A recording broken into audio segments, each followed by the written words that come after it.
Friendship is like soup. It can nourish your soul and fill your life with comfort, or it can spill all over you and cause a mess to your emotions. Our next guest understands the power of friendship and wants to help us harness it for loving relationships that grow over time.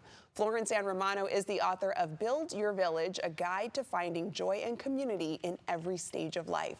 Let's welcome relationship expert. We have Florence Ann Romano. Florence, thanks so much for joining us. I'm so happy to be here. Thank you for having me. Yes. Okay. So, Florence, you've discussed something called friendship alignment. Can you tell us what it means, why it matters, and how to know when a friendship is truly in sync with your values? Well, I think oftentimes we forget that we have to have shared values in relationships.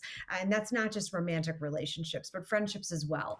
And we sit there and wonder sometimes why we feel depleted or why we're not filled up, why we're feeling so lonely. We're in a friendship recession, we're in a loneliness epidemic right now. And there's a reason for that. It's because friendship and connection has really taken a back seat. And I think we have found that to be the case ever since COVID. Mhm. People lost their support systems in such an enormous way, in a global way. And we all knew what that felt like. But as we've clawed our way out of COVID, and even 5 years later, we're still seeing the consequences of that. And people are feeling the consequences of that disconnection and having a really hard time reaching out for that help or reaching out for that connection.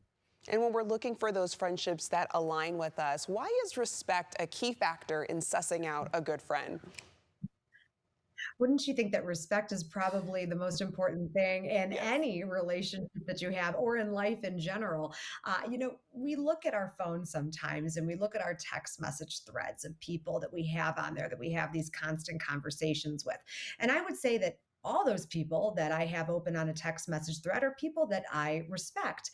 And if I have to really think about whether or not I respect someone, I Mm. don't know if I can really consider them my friend. Maybe they're someone I tolerate. Maybe they're a member of my family that I can't avoid. Maybe there's someone that needs big boundaries in my life, and that's okay if there are people in your life that need to fall into a certain category. But if you're talking about your ride or die people, you're talking about the people you choose to spend time with, then I hope there's at least a baseline of respect there. And then, the phrase, show me your friends and I'll show you your future, is a common saying. Would you say that our friends reflect who we are and who we are destined to become in any kind of context? I said to someone the other day, "You hang around garbage and you start to stink," when it was talking about a friendship group. And she was wondering whether or not she really wanted to be a part of it anymore. And I was like, well, I don't know if that friend group over there is a good look for you based on what you're telling me. And so what you're saying and what I'm saying are, really are from the same ethos. You really have to Yeah. pay attention to who you engage with, you're the company you keep, all of those things. But also, if you're a parent, you and your friendships are also modeling something for your children.